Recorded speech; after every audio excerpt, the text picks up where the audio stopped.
నమస్కారం.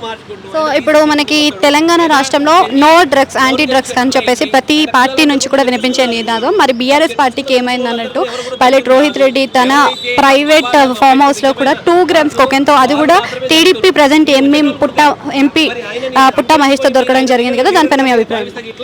అంటే 10 ఏళ్ల నుంచి కేటీఆర్ గారు చేసిన ఒక పాలన, కేసీఆర్ పాలన నడుస్తున్న డ్రగ్స్ మహమ్మారి గురించి భారతీయ జనతా పార్టీ డే 1 నుంచి కొట్లాడుతూ వస్తుంది. ఈరోజు సాక్షాత్తు వాళ్ళ పార్టీకి చెందిన మాజీ ఎమ్మెల్యే గారి ఫామ్ హౌస్లోనే ఆ డ్రగ్స్ కార్యక్రమాన్ని బయటికి రావడం మేము ముందు నుంచే చెప్పినాం.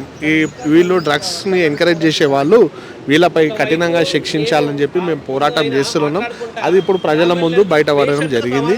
మళ్ళీ కేటీఆర్ గారు చూడండి, పడిన 2 రోజుల తర్వాత అది కూడా టీడీపీ పార్టీ వాళ్ళ ఎంపీ గారి పేరు వచ్చిందని తెలియగానే చంద్రబాబు నాయుడు గారు ఇమీడియట్లీ ఆయనకి నోటీస్ ఇవ్వడం జరిగింది. ఆ నోటీస్ ఇచ్చిన వెంటనే ఎక్కడ తెలంగాణ ప్రజల మధ్యలో మేము చీప్ అయిపోతామనే ఆలోచనతో అప్పుడు మెల్లగా ఈ సోయిలేని కేటీఆర్ ఇడిచిండు. నిజంగానే కేటీఆర్కి చిత్తశుద్ధి ఉంటే, యువత పట్ల ప్రేమ, వాళ్ళ ఎదుగుదలపై అవగాహన ఉంటే అప్పుడే పార్టీ నుండి సస్పెండ్ చేయాలి. కానీ అవన్నీ చేయకుండా ఏదో నామకే వాస్తేగా నోటీస్ ఇచ్చి చేతులు దుప్పుకుంటుండు.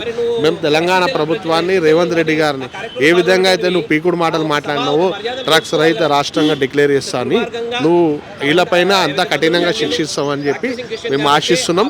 లేకపోతే ఇది కూడా సేమ్ రేసింగ్ కార్ల కేసులేగాను, మరియు దాన్ని ఏమంటారంటే కాళేశ్వరం కేసులో దీన్ని బి సల్లగా కూడా మళ్ళీ బెయిల్ పైన ఆల్రెడీ వచ్చేసారు కదా. అదే అంటున్నా నేను, బెయిల్ పైన వచ్చేసారు కదా మేడం.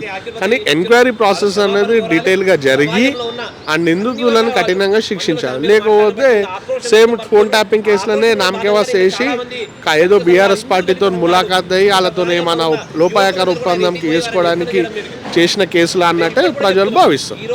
సో అదే విధంగా మనకి నిన్న అసెంబ్లీ సెక్షన్స్ అయితే మొదలయ్యాయి. మరి అందులో భాగంగానే వందే మాత్రం సమయంలో, వందే మాత్రం అంటే మనం ఎంతో గౌరవప్రదంగా చూసుకునే పదం అది. అయితే ఆ సందర్భంలో ముఖ్యంగా చూసుకుంటే ఎంఐఎం పార్టీ బయటికి వెళ్ళడం అనేది ఏ ఉద్దేశంతో జరిగిందంటే, ఎంఐఎం పార్టీ డే 1 నుంచి భారతదేశం ఒక రాజ్యాంగానికి వ్యతిరేకంగానే పాల్పడుతుంది. అసెంబ్లీని, పార్లమెంట్ని మన రాజ్యాంగం దేవాలయంగా భావిస్తాం. తెలంగాణ రాష్ట్ర ప్రజలకి మంచి చెడు ఆలోచించి వాళ్ళ కోసం పోరాడే, వాళ్ళ కోసం నిర్మించే ఒక ఇష్యూస్ని, జియోస్ని రూపొందించే దేవాలయం అసెంబ్లీ. అలాంటి అసెంబ్లీలో భారతీయ దేశానికి చిహ్నమైన వందే మాతరం గీతాన్ని ఆలపిస్తున్న సమయంలో దాన్ని బైకాట్ చేశారు. అంటే వీళ్ళకి ఏంది, పాకిస్తాన్కి సంబంధించే గీతం పాడితే ఉంటారా వీళ్ళు?